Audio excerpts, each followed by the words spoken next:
kasih Tuhan Yesus yang baik. Kami percaya janji Tuhan akan terus digenapi dalam hidup kami. Haleluya.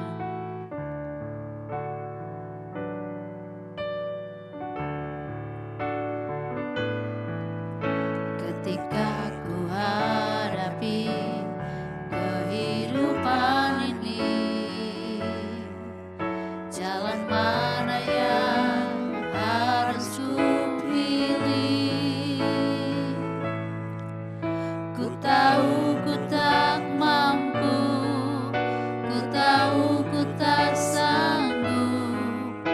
Hanya Kau Tuhan tempat jawabanku.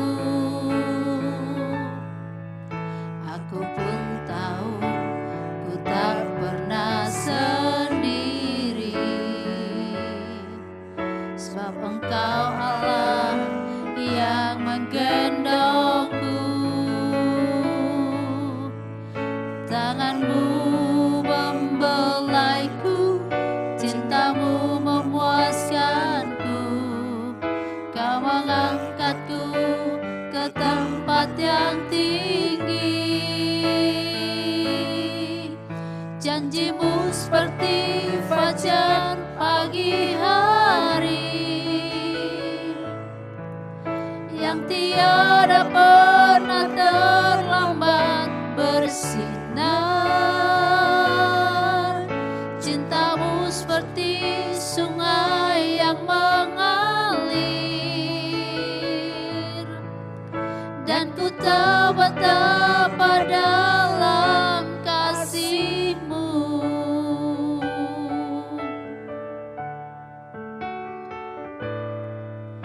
Ketika ku hadapi kehidupan ini, jalan mana yang harus ku pilih? Ku tahu ku tak mampu, ku tahu ku tak sanggup. Hanya Kau Tuhan tempat jawabanku. Aku pun tahu ku tak pernah sendiri, sebab Engkau Allah yang menggendongku. Tangan-Mu membelaiku, cinta-Mu memuaskanku. Kau mengangkatku ke tempat yang tinggi. Janji-Mu seperti fajar pagi hari,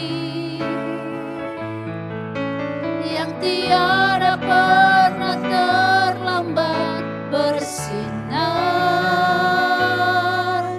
Cinta-Mu seperti sungai yang mengalir, dan ku tahu betapa dalam kasih-Mu.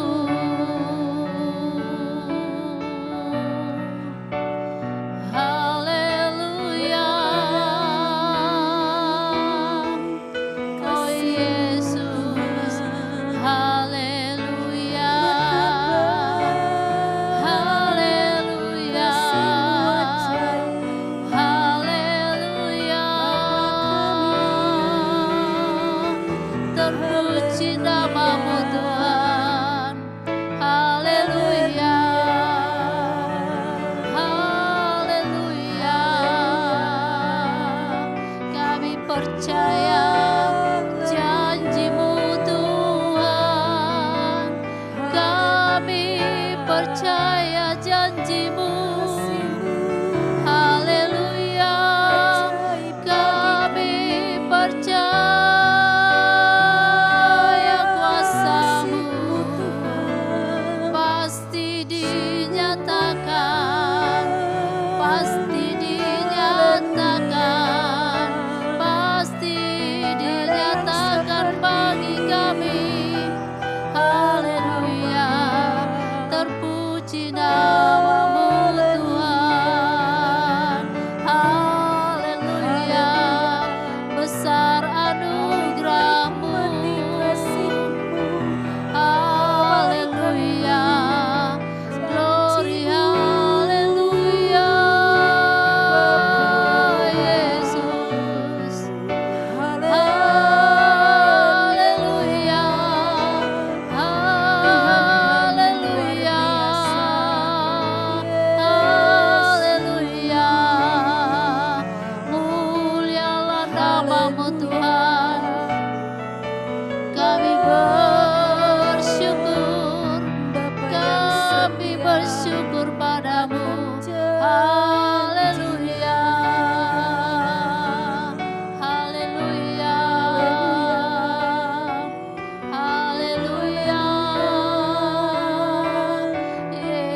Janjimu seperti fajar pagi hari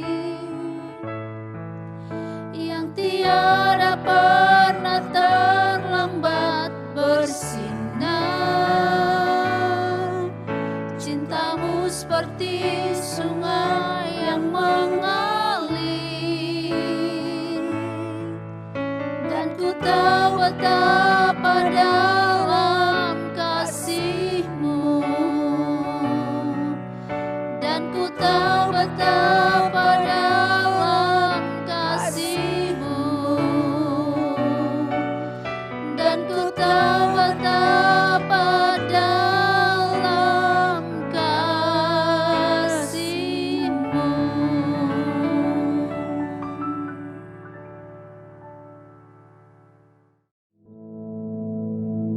Our Father, which art in heaven, hallowed be thy name.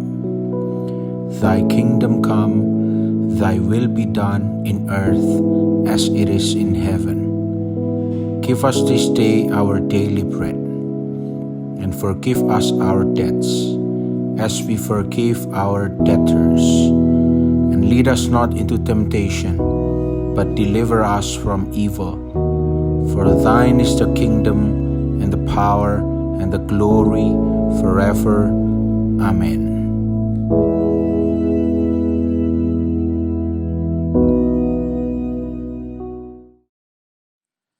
Haleluya, puji nama Tuhan, saudara sekalian. Tetap bersyukur, karena Dia adalah Sang God of Wonders. Bersyukur dalam segala keadaan, apapun dan bagaimanapun itu. Karena memang seringkali keadaan itu tidak seperti yang kita harapkan. Tapi bagaimanapun juga firman Tuhan tetap mengatakan, mengucap syukurlah, bersyukur. Itu sudah merupakan perintah Tuhan dan tanpa pandang bulu. Kita selalu minta pimpinan Roh Kudus, supaya kita boleh selalu memiliki hati yang senantiasa mengucap syukur kepada Tuhan. Kita tahu bagaimana Tuhan Yesus sangat mengasihi kita semuanya.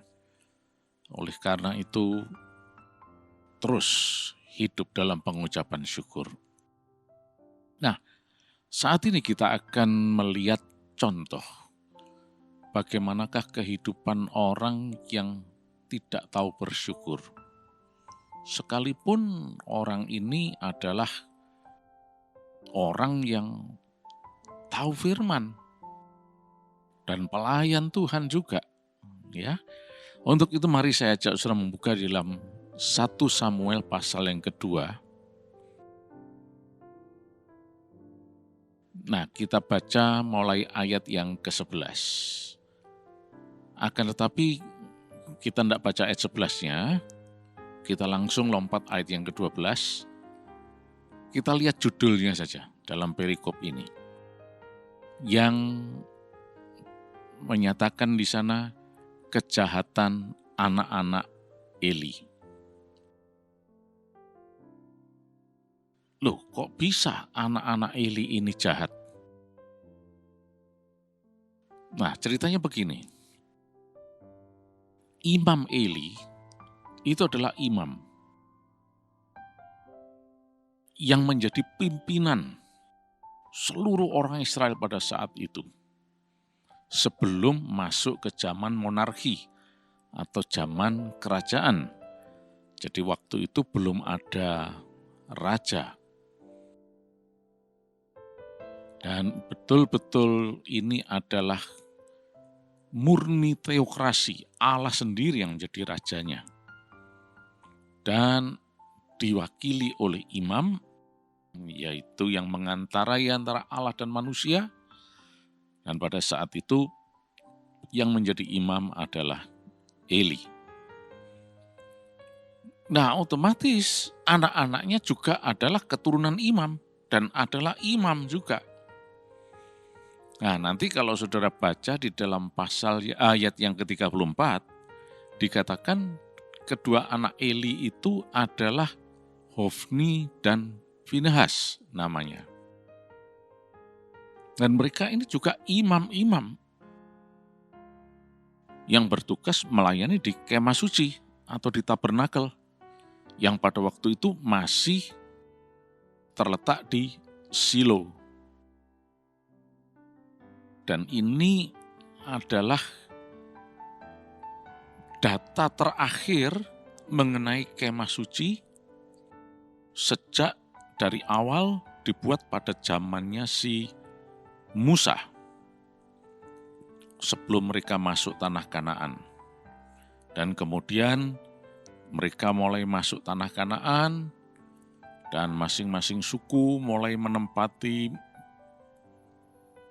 daerah milik pusaka mereka. Nah, tabernakel ini kemudian diletakkan secara permanen di Silo. Nah, disitulah para imam ini melayani di sana. Ya. Nah, kita lihat dulu ceritanya, apa yang terjadi. Kita lompat ayat 12. Dikatakan di sini, adapun anak-anak lelaki Eli adalah orang-orang dursila. Mereka tidak mengindahkan Tuhan ataupun batas hak para imam terhadap bangsa itu. Sampai sini dulu mungkin ya. Nah, ini sesuatu yang aneh nih. Imam kok jahat? Nah, tapi judulnya tadi mengatakan kejahatan anak-anak Eli. Dan mereka ini juga adalah imam-imam, di mana bapaknya yaitu Eli adalah imam kepala. Nah, seharusnya yang namanya imam itu bukan orang yang jahat. Masa pelayan kemah suci yang langsung melayani Tuhan, tapi hidup jahat.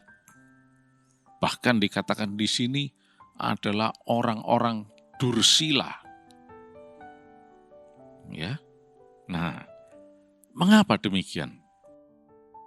Kita lihat bahwa ternyata keluarga ini adalah keluarga yang tidak tahu bersyukur. Coba kita baca dulu ya. Dalam ayat 13 kita baca kembali, dikatakan ataupun batas hak para imam terhadap bangsa itu. Setiap kali seseorang mempersembahkan korban sembelihan, sementara daging itu dimasak, datanglah bujang imam, membawa garpu bergigi 3 di tangannya dan dicucukkannya ke dalam bejana atau ke dalam kuali atau ke dalam belanga atau ke dalam periuk, segala yang ditarik dengan garpu itu ke atas. Diambil imam itu untuk dirinya sendiri. Demikianlah mereka memperlakukan semua orang Israel yang datang ke sana, ke Silo. Bahkan sebelum lemaknya dibakar, bujang imam itu datang lalu berkata kepada orang yang mempersembahkan korban itu, berikanlah daging kepada imam untuk dipanggang.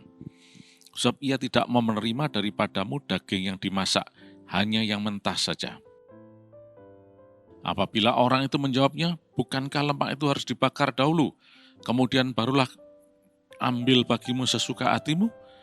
Maka berkatalah ia kepada orang itu, sekarang juga harus kau berikan, kalau tidak aku akan mengambilnya dengan kekerasan. Dengan demikian sangat besarlah dosa kedua orang muda itu di hadapan Tuhan, sebab mereka memandang rendah korban untuk Tuhan. Nah, sampai di sini pembacaan kita. Ya. Nah, jadi antara lain, itu yang dilakukan oleh mereka. Yaitu dalam hal korban. Karena memang fokus utama pelayanan para imam ini adalah ya mengenai korban. Ya. Tadi sudah kita baca bagaimana mereka memperlakukan orang Israel itu dengan semena-mena. Mentang-mentang mereka punya wewenang. Nah, mereka menyuruh anak buahnya untuk melakukan apa yang mereka perintahkan. Padahal itu adalah sesuatu yang tidak diajarkan atau tidak diperintahkan di dalam Torah mengenai aturan korban dan sebagainya. Tapi mereka tidak peduli. Pokoknya apa yang mereka ingin lakukan, mereka lakukan. Mereka ambil dulu itu. Daging korban persembahan dan sebagainya, ya. Nah, di sini kita lihat ini Hofni dan Pinehas ini orang yang tidak tahu bersyukur. Kalau orang yang tahu bersyukur, dia tahu persis, oh, aku ini imam, aku ini abdinya Allah, aku ini pegawainya Tuhan. Tuhan yang adalah Tuhan, Tuanku, yang kepadanya aku melayani, aku mengabdi. Dan aku harus hidup dalam kekudusan. Aku bersyukur karena aku diperkenankan untuk melayani, untuk mengabdi kepada Tuhan dengan melayani di kemah suci. Karena tidak semua orang boleh melayani di kemah suci. Jadi seharusnya mereka ini bersyukur. Tuhan sudah memberi anugerah yang istimewa kepada mereka. Tapi karena mereka tidak tahu bersyukur, semua itu disalahgunakan semuanya. Itulah sebabnya tidak heran tadi dikatakan mereka ini disebut jahat. Bahkan orang dursila. Jadi akibat dari kehidupan yang tidak tahu bersyukur ini, arahnya adalah kehidupan yang jahat. Semestinya imam, ya pasti bukan orang yang jahat. Orang yang jahat, ya penjahat-penjahat itu di sana. Tapi ini imam sendiri. Anak-anaknya Imam Eli. Hofni dan Pinehas, mereka melakukan apa yang berdosa di hadapan Tuhan. Kita lanjut dulu, ayat 22. Dikatakan, Eli telah sangat tua, apabila didengarnya segala sesuatu yang dilakukan anak-anaknya terhadap semua orang Israel, dan bahwa mereka itu tidur dengan perempuan-perempuan yang melayani di depan pintu kemah pertemuan. Nah, sampai di sini pembacaan kita. Coba saudara lihat, sampai sejauh ini kehidupan yang tidak tahu bersyukur. Bahkan sampai melakukan hal-hal yang merupakan perzinahan di hadapan Tuhan. Dosa-dosa seksual. Seharusnya mereka itu bersyukur kepada Tuhan. Oh ya, aku ini diberi status istimewa oleh Tuhan sebagai imam yang melayani di kemah suci atau di tabernakel. Aku bersyukur dan biarlah aku melakukannya itu dengan sepenuh hati. Aku lakukan itu untuk kemuliaan Tuhan. Nah, inilah kehidupan yang tidak tahu bersyukur tersebut. Akan menyatakan atau memunculkan tindakan-tindakan yang sangat-sangat menyedihkan di hadapan Tuhan. Oleh karena itu kita mesti hati-hati. Selalu bersyukur kepada Tuhan. Mereka ini tidak tahu bersyukur karena ingin melakukan apa yang merupakan ya keinginan mereka saja untuk memuaskan dirinya sendiri. Jadi orang yang tidak tahu bersyukur itu adalah orang yang melakukan segala sesuatu untuk supaya dirinya sendiri puas, senang, puas dengan makanan, puas dengan hal-hal yang lain, dan sebagainya. Padahal dia itu imam loh. Lah terus kalau jadi imam, apakah kita tidak boleh hidup puas dan seterusnya? Yang dikatakan kehidupan puas itu bukan puas secara duniawi. Itu salah sama sekali. Dunia boleh memberikan label itu suatu kepuasan. Tapi ternyata itu adalah dosa di hadapan Tuhan. Dan ini bukan kepuasan. Ini adalah kepuasan yang semu. Kelihatannya saja itu menyenangkan, membahagiakan, memuaskan. Tetapi ternyata itu semu. Hanya sekejap saja.